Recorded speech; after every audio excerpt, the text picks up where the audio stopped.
19 à 21h, les nanas sont là sur Passion FM. Et j'ai le plaisir donc de revoir mon invitée ici, Sylvie Neff, énergéticienne formatrice aussi. Vous venez de Bruxelles. On donnera tout à l'heure évidemment vos coordonnées, Sylvie. Mais donc on arrive donc à ce stade où on se remet totalement en question. Qu'est-ce que je vais faire maintenant? Où je vais? Comment mettre tout ça en place? Je sais ce que je veux, mais comment y arriver maintenant pour mettre vraiment ça dans mon quotidien? C'est un peu ça qui arrive. Oui, tout à fait. Comment mettre ça en place dans mon quotidien? C'est pas évident, bien sûr. Hein, donc ça fait peur. Ça fait peur parce que on se dit il y a plein de questions qui se posent. Hein, de donc sécurité financière, de sécurité, déjà. Bien sûr, Voilà. tout à fait. Le mental est là aussi, en disant mais enfin, voilà, tu travailles avec l'invisible, mais bon, qu'est-ce qui se passe? Le mental n'est pas prêt à accepter ça non plus. L'éducation aussi probablement. L'éducation aussi, tout à fait. Et puis il faut oser. Il faut oser et commencer. Voilà, là où on en est, on commence. On reçoit une première personne. Il se passe quelque chose. On a des bons échos. La personne revient.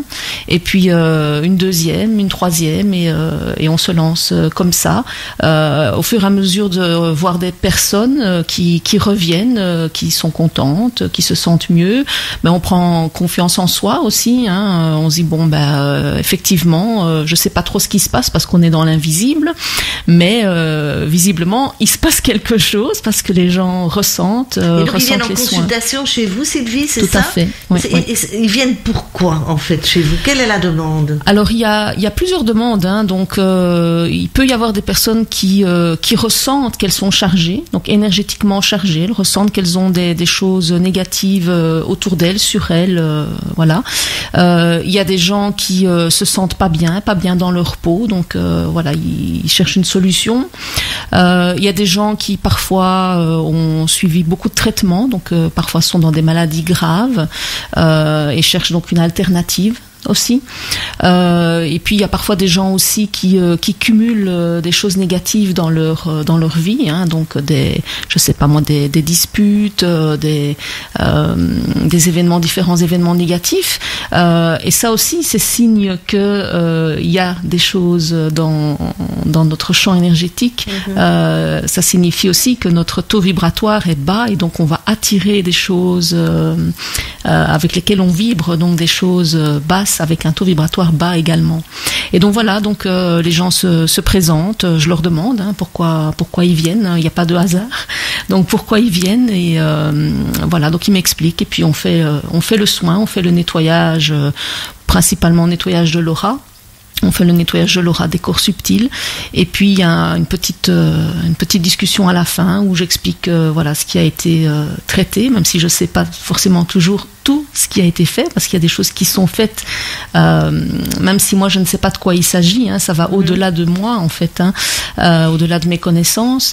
Donc j'explique ce que je sais qui a été fait, et j'explique aussi aux gens peut-être pourquoi ils ont attiré ce genre de perturbation, et en même temps je demande à la personne comment est-ce que la séance s'est passée pour elle, qu'est-ce qu'elle a ressenti, comment elle l'a vécu, voilà. Donc il y a un échange à la fin.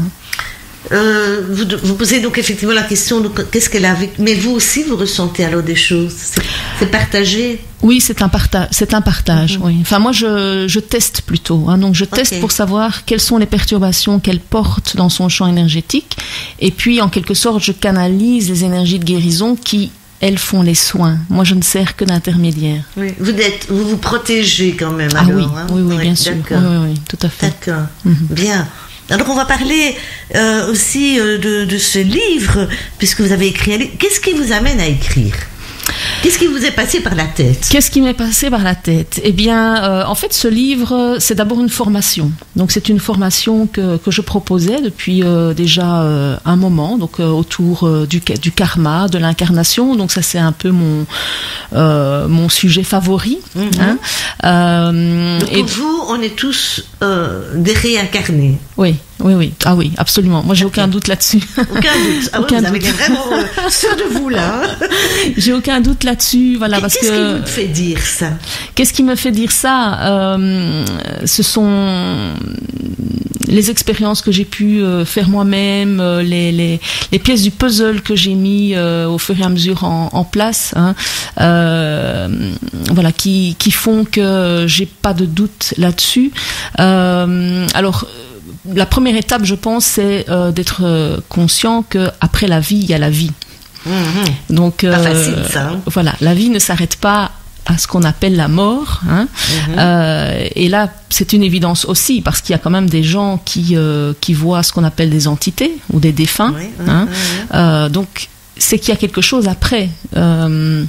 Donc il y a les gens qui font aussi des expériences de mort imminente, hein, qui reviennent aussi avec des informations.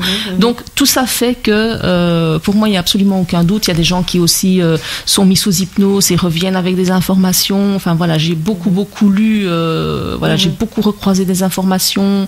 Comme je vous ai dit, j'ai aussi moi-même fait des expériences, recroisé des informations par rapport à ma vie à moi, mon expérience à moi.